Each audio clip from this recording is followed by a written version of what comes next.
Hello, you're watching Health Day Now. Thanks for joining us. I'm Abel Jong.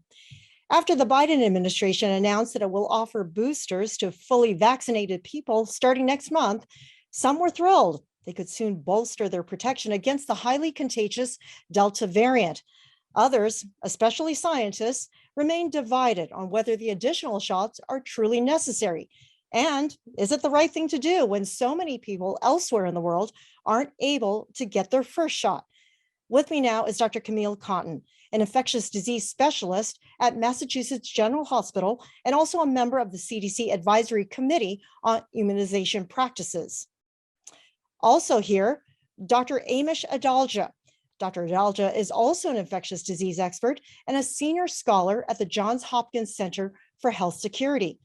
Thank you for your time, Dr. Cotton, and welcome back, Dr. Adalja. Thanks for having me. Almost weekly, the World Health Organization calls for a moratorium on the boosters. It may be the right thing to do, but realistically, how long would a pause need to be? And in the end, what would it achieve? So I think that it's not a question of supply. I think we could probably do both. But the question with the boosters is more about, is there clinical data to support the need for boosters in healthy individuals?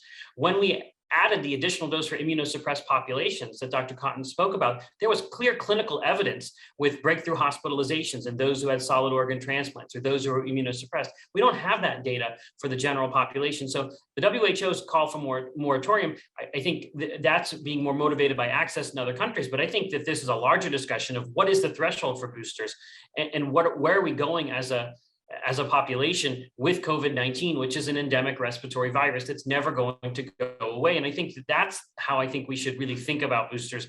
Dr. Adalja, say people want to do the right thing and they think that foregoing their shot will somehow let that shot get to a place in the world that really needs it. Is it that simple, or you kind of suggested that it's more complicated than that? It's probably not as if your shot isn't going, it could either go into you or go into somebody in the developing world. It's probably not that clear because, again, there are export restrictions in place. The US has bought a lot of vaccines.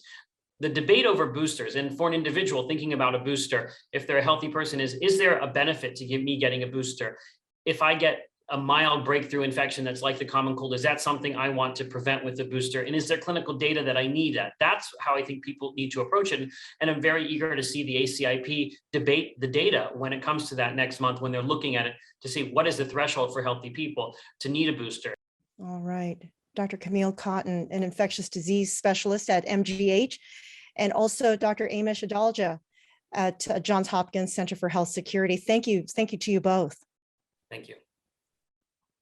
And I'm Abel Jong. Thanks for watching Health Day Now.